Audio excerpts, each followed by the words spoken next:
kembali lagi bersama saya Rizky Lingitubun dalam channel pembelajaran PKN online untuk kelas 7, 8, dan 9, khususnya sekolah menengah pertama atau SMP ya.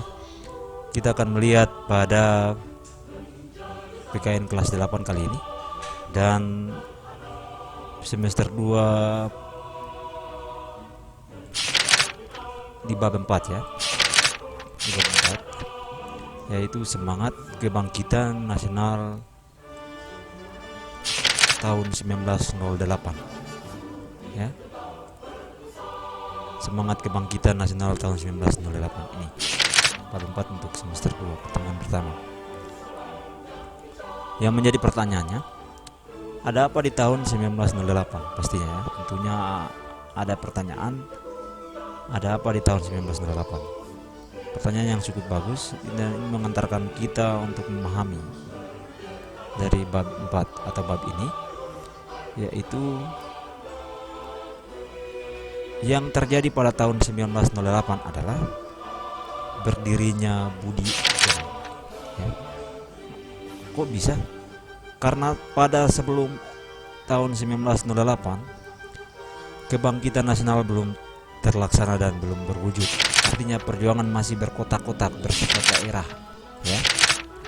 Jadi secara administrasi dan secara organisatoris, Budi Utomo adalah organisasi pemuda yang dapat mengumpulkan semangat atau pundi-pundi nasional ya.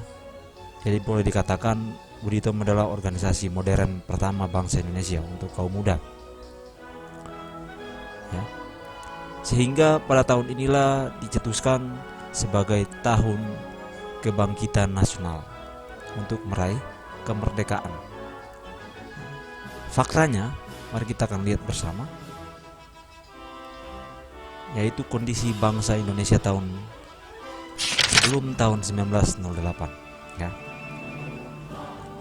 Kondisinya adalah yang pertama, karena ini hanya secara menyeluruh, jadi Pak Guru akan menjelaskan secara detail. Yang pertama adalah perjuangan masih bersifat kedaerahan atau terkotak-kotak antara Pulau Jawa contohnya dan Sumatera. Belum ada organisasi yang menghubungkan, belum ada agen-agen atau manusia-manusia Indonesia atau manusia Nusantara yang berjuang bersama biarpun berbeda wilayah untuk mengusir penjajah Belanda pada saat itu. Hanya seputar mengusir penjajah dari daerahnya masing-masing. Pemikiran-pemikiran ini berkembang ketika generasi muda bangsa Indonesia pada saat itu melaksanakan atau melanjutkan studinya di Eropa ya. Sehingga dengan kesadaran yang ada, mereka kemudian kembali ke Indonesia dan saat itu masih dengan nama Nusantara ya, kembali ke Nusantara dan mendirikan organisasi untuk apa?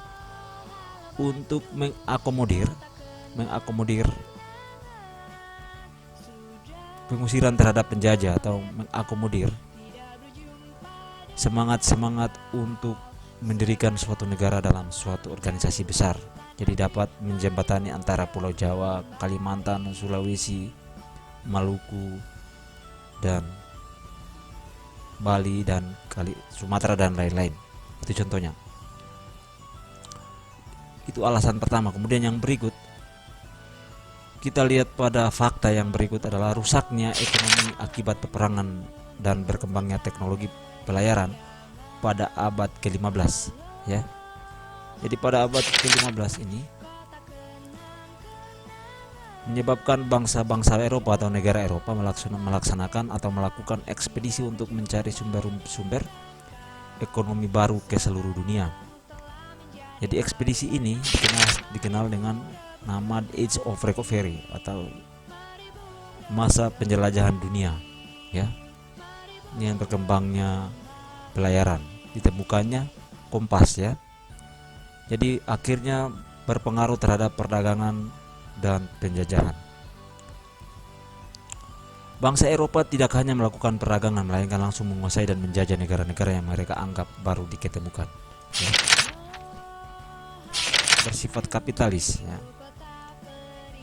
Ini secara umum. Lalu kemudian kita akan lihat awal dimulainya penjajahan Belanda di Indonesia mulai sejak berdirinya Verenigd Oud-Indische Company atau VOC pada tanggal 20 Maret 1602 ya, pada tanggal 1602. Inilah awal pendirian atau penjajahan Belanda di Indonesia ya. Jadi sejak VOC berdiri dimulailah berbagai bentuk kekerasan yang menimpa rakyat Indonesia. Kekerasan karena apa?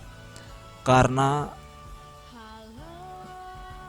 melakukan kebijakan-kebijakan yang menyengsarakan rakyat Indonesia, menyiksa rakyat Indonesia, menyiksa rakyat Nusantara pada saat itu dengan cara kerja paksa, Rodi, kemudian pemberlakuan kerja yang cukup berat ya, lalu melaksanakan politik divide et impera atau adu domba, dan kemudian terdapat banyak kebijakan-kebijakan yang berpengaruh terhadap kehidupan Nusantara pada saat itu. Politik divide et impera inilah yang kemudian menghancurkan kerajaan-kerajaan yang masih bertahan pada era itu karena mengadu domba antara kerajaan satu dan kerajaan lain. Ini juga salah satu faktor berdirinya Budi Utomo. Setelah pemuda Indonesia, kaum cendekiawan muda Indonesia yang pergi bersekolah menyadari bahwa itu adalah tipu muslihat dari bangsa penjajah untuk menguasai dengan gampang, sehingga mereka kembali dan menyatukan semua pemuda dalam suatu organisasi, sehingga jangan mudah diadu domba, jangan mudah dihasut, supaya atau sehingga masyarakat atau manusia Nusantara pada saat itu berperang satu dengan yang lainnya. Jadi bangsa Indonesia sangat menderita ya pada era ini, pada era tahun 1808 dan 18 sampai 1811 ketika pemerintahan Gubernur Jenderal Daendels yang berkuasa. Upaya kerja paksa atau Rodi guna membangun jalan sepanjang Pulau Jawa atau yang dikenal dengan Anyar Panarukan ini sangat cukup jauh ya. Untuk apa? Untuk kepentingan militer. Jadi ini membuat rakyat makin menderita, dan penderitaan berlaku karena Belanda kemudian menerapkan kultur stelsel atau tanam paksa ya. Peraturan tanam paksa diterapkan oleh Gubernur Jenderal Hindia Belanda yaitu Van den Bosch tahun 1828. Jadi setelah Gubernur Jenderal Daendels, kemudian Gubernur Jenderal Hindia Belanda yang berikut adalah Van den Bosch. Jadi sistem tanam paksa ini mewajibkan rakyat menanami sebagian dari sawah atau ladangnya dengan tanaman yang ditentukan oleh pemerintah dan hasilnya diserahkan kepada pemerintah. Jadi ini di bawah pengawasan langsung pemerintah Hindia Belanda. Ya, berarti secara sangat tidak adil. Ya, sangat tidak adil karena apa? Ini tanahnya saya, daerahnya saya. Kok saya dilakukan seperti orang lain? Seperti orang bukan tanaman, orang bukan memiliki daerah tersebut. Jadi di bawah perintah pemerintah Hindia Belanda dan para tuan-tuan tanah, ya. Lalu yang berikut, sudah dengan sendirinya tanam paksa memberikan atau menyebabkan rakyat diperas bukan hanya tenaga melainkan juga kekayaan alam ya, sehingga mengakibatkan banyak sekali rakyat yang jatuh miskin. Di pihak lain penjajah mendapatkan kekayaan bangsa Indonesia yang berlimpah untuk membangun negara Belanda dan menjadi negara kaya di Eropa. Jadi akibat dari persaingan antara bangsa Eropa satu dengan yang lainnya, akhirnya bangsa Indonesia, salah satu bangsa yang dijajah oleh bangsa Belanda, akhirnya menanggung akibat langsung, menanggung imbas langsung ya. Jadi kita terjajah bukan hanya terjajah fisik, tapi terjajah secara ekonomi, mental, dan semuanya ya. Lalu kita masuk melanjutkan. penderitaan bangsa Indonesia menumbuhkan benih perlawanan di berbagai daerah, ya. Jadi ini sebelum era tahun 1908. Perjuangan melawan penjajah dipimpin oleh ulama atau kaum bangsawan. Contohnya Sultan Hasanuddin di Sulawesi Selatan, Sultan Ageng Tirtayasa di Banten, Tuanku Imam Bonjol di Sumatera Barat, Tuanku Imam Bonjol, ya, Pangeran Diponegoro di Jawa Tengah. Kemudian ada Kapitan Thomas Matulisi di Maluku, ya. Ini perjuangan rakyat Nusantara sebelum tahun 1908. Namun perjuangan ini dapat dihentikan karena hanya bersifat daerah, ya, antara daerah satu dengan yang lain, belum bersifat nasional, belum kompak, ya. Lalu yang melemahkan ini juga adalah politik yang dimainkan oleh bangsa Belanda, yaitu politik divide et impera, yang mengadu domba bangsa satu dengan yang lain. Lalu kita lanjut. Ini sudah dijelaskan tadi. Jadi tokoh-tokoh nasional, tokoh-tokoh cendekiawan muda yang kemudian mendirikan organisasi modern pertama Indonesia adalah yang pertama Baron van Hove, Edward Dekker, dan Mr. van Deventer, ya. Jadi ini nama-nama samaran mereka guna menghindari penculikan dan pembunuhan oleh Belanda, ya.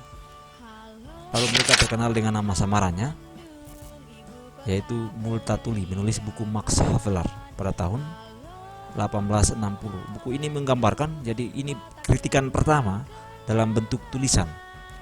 Buku ini menggambarkan bagaimana penderitaan rakyat Lebak, Banten akibat penjajahan Belanda, ya. Kemudian Mr. van Deventer mengusulkan agar pemerintah Belanda menerapkan politik balas budi atau etisia politik. Politik balas budi terdiri dari 3, yaitu program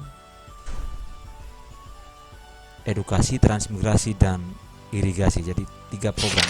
Artinya politik balas budi ini, jika saya berbuat baik untuk Anda, maka Anda juga wajib harus membalas budi saya kemudian hari.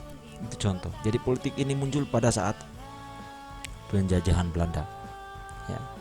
Sehingga ada beberapa pembangunan yang dihasilkan pada saat penjajahan tersebut. Contohnya, irigasi dibangun untuk kepentingan pengairan perkebunan milik Belanda, pembangunan sekolah atau edukasi dan bertujuan untuk menyediakan tenaga terampil dan murah. Di sisi lain, pembangunan sekolah melahirkan dampak positif bagi bangsa Indonesia. Jadi sisi lain dari politik balas budi ini, nilai positifnya untuk kita sendiri, yaitu membuka wawasan berpikir rakyat Indonesia pada saat itu, rakyat Nusantara yang masih buta huruf, masih rakyat jelata, masih miskin, dan lain-lain. Sehingga alam berpikir, cakrawala berpikir mulai terbuka. Dengan sendirinya, kondisi bangsa Indonesia yang saat itu masih kondisinya bodoh, terkebelakang, dan kemiskinan merajalela, mereka yang mengenyam pendidikan dan sadar akan nasib bangsanya, selanjutnya menjadi tokoh kebangkitan nasional, ya. Jadi mereka yang bersekolah pada saat itu bukan hanya memikirkan dirinya sendiri, ya. Itu yang diharapkan, bukan hanya memikirkan nasib keluarganya, tetapi memikirkan nasib bangsanya. Itu jauh lebih mulia. Nilai positif dari pendidikan yang diajarkan dalam materi ini adalah memberikan manfaat atau memberikan aura positif kepada orang yang membutuhkan, ya. Menjadi pencerah bagi orang lain. Jadi ini pahlawan nasional sebelum tahun 1908, ya. Ada Sultan Ageng Tirtayasa, Sultan Hasanuddin, Tuanku Imam Bonjol, sampai I Gusti Ketut Jelantik. Jadi kalau kalian mau menambahkan silakan.